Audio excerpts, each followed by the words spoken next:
Tech billionaires convinced we live in the Matrix are secretly funding scientists to help break us out of it.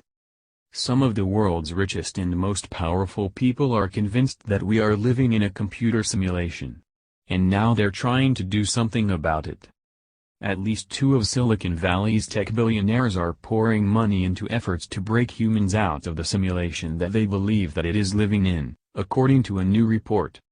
Philosophers have long been concerned about how we can know that our world isn't just a very believable simulation of a real one.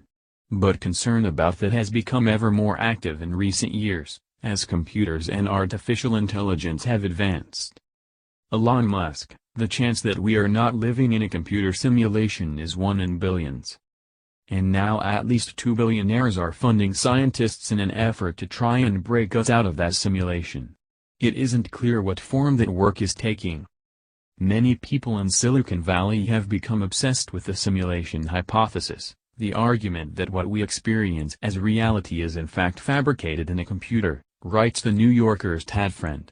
Two tech billionaires have gone so far as to secretly engage scientists to work on breaking us out of the simulation. The detail came from a New Yorker profile of Sam Altman, who runs Y Combinator, which helps develop tech companies. Mr. Friend didn't indicate whether Mr. Altman was one of those two, or who those people might be. A number of prominent tech billionaires have discussed the idea of the simulation, including Elon Musk, who has used his fortune to fund potentially odd efforts in the past. Mr. Musk spoke earlier this year about the fact that he believes that the chance that we are not living in a computer simulation is 1 in billions.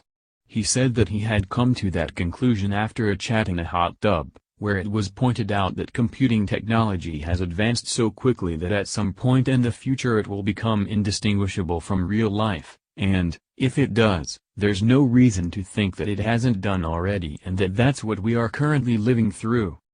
If we aren't actually living through a simulation, Mr. Musk said, then all human life is probably about to come to an end, and so we should hope that we are living in one.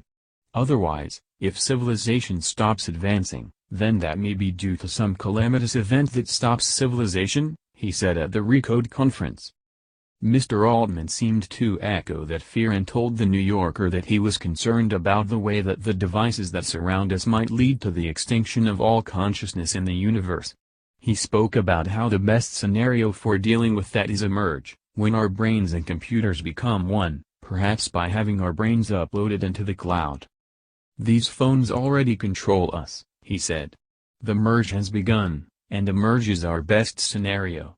Any version without a merge will have conflict. We enslave the AI or it enslaves us. The full-on crazy version of the merge is we get our brains uploaded into the cloud. I'd love that. We need to level up humans, because our descendants will either conquer the galaxy or extinguish consciousness in the universe forever. What a time to be alive.